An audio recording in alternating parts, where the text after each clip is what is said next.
All right, so check this out. Site tour this morning. This is just kind of impromptu. Matt's joining me this morning. He is a project management pro, been in the business for a long time, and he and I met up the other day. I said, hey, let's go ride some jobs. So we're riding some jobs. We're checking out things, checking out QC. And as we walked into our home here, I'd asked Matt, I said, hey, would you just point out whatever your brain's thinking about? You know, things that might be right, things that might be wrong, quality, lack of quality, that sort of thing. So what do we see, Matt? What do we check out? First thing I noticed was a solid trunk line coming from the air handle down and having a distribution point versus a crushed line, a flexible line. Yeah, right, pretty cool. What I was noticing is how good the guys are doing on the mastic too. I can't point this right, there it is right there. I mean, holy smokes, who tapes off mastic? Mastic could be some of the messiest materials that you ever work with. It's an adhesive and an air sealer, but typically they don't get taped off. Typically they just get painted on and globbed over. Everybody's typically seen it. And then also with this, we had to plan for that trunk line to go right through there, to become uninterrupted. Correct. Because as we create bends in trunks, it takes down the dynamic efficiency of air movement and makes it less efficient for the system. All right, this might be a little bit longer of a video. We're going to keep it going. What else do we see, Matt? Very clean job site. That's Oh, the it's first thing I nice. noticed when I walked up. I'm walking down here and I'm thinking, I could probably lay a piece of pizza right there on the floor, and I'd pick that thing up and eat it. I would. This is nice and clean. All right, so we've got our open web joist up top. It's allowing for all of our ductwork and chases to come through pretty efficiently. We see the green here. We saw the green on the outside. It's our zip system that we're using. We don't use it on all houses, but we do have those discussions with clients about what preference they want for their weather barrier system. We love zip, using it.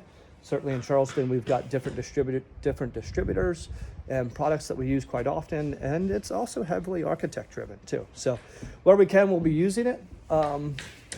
Whoa, it's a lot of pipes.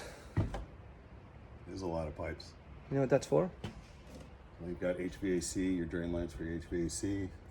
These are for. These are geothermals. You're doing geothermal, nice. Yeah, geothermal loops, okay. Another high-end finish on these houses. So geothermal loops coming into the house. We walked around to the other side. Isokerns, back-to-back isokerns Clean, very clean. on a slab, which has been built up on cinder block. Holy smokes. Cast iron, Matt says. Cast iron, I haven't seen that in years. Cast iron drain pipes. This is officially the quiet pipe. Inside of this pipe, not only is it cast iron, but it's also got a, not thinking about the right word, but it's kind of a centrifuge that goes down. So it also spins the waste as it comes down. And the reason why it's cast iron is because it cuts down on the noise. It's kind of embarrassing, somebody flushing a toilet in your family room, flushing the toilet above, and then your family home hearing all of that come down. So that is crazy. The thing I noticed in here, the supply lines are stubbed out in copper. That's a high-end finish. It's better quality so the line doesn't move on the outside of the wall when it's sitting next to the toilet. Yeah. And the use of a remote fan for the bathroom, for the exhaust fan. And Yeah. bringing it down low to where it needs to be versus up in the ceiling. Yeah. More efficient. That, I didn't realize it too, but Matt pointed out that we had a metal flange on our toilets, and he was indicating to me that he's seen a lot of plastic cheapo ones, which I was pretty proud of. Sometimes I don't recognize all the things that we try to execute really well. I didn't point this out, but in the kitchen too, we've got our laminated layouts for cabinetry, plumbing locations here. Blocking for toilet paper holders and towel. Oh, yeah, check that out. You don't see that. Blocking for the TP holder, blocking for the towel holder.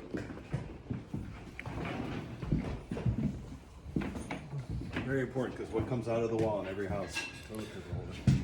Hey, one thing we didn't check out is dimensionality of walls. So these are all 6s in here, and there's a lot of areas where we've got 8. So a lot of these window wells, we did 8-inch window wells. As a matter of fact, we did that in this house. because our entire exterior is 2x8 framed walls. Now, I'll probably get to a different discussion on that later on about why we've done 2x8 walls, particularly on this project. But when we're looking to achieve structural integrity, insulation, and sound capabilities, and then we identify what the cost differential is to do that, and that makes sense for somebody in particular, clients, and their desires, we're going to do that. Okay. Up here, our HVAC ducts are all masticed off beautifully and just hanging here because we get a false ceiling in here, and that false ceiling goes in towards trim because the trim details, we want to nail them. Of course, sunken down, shower, zero entry, pocket door there, headers framed correctly, double jacks.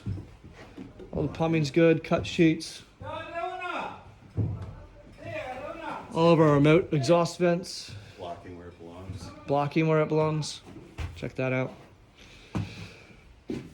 All right, guys, this is a little bit longer of a video, but appreciate you guys joining Matt and I this morning. Oh, we're just talking about all the structural components too.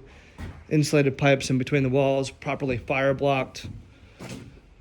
Matt walked up to the job site and says, "Damn, y'all got a good framer." We do. Great framer. All right, guys, thanks for joining us. Appreciate you letting me do this. We'll see you.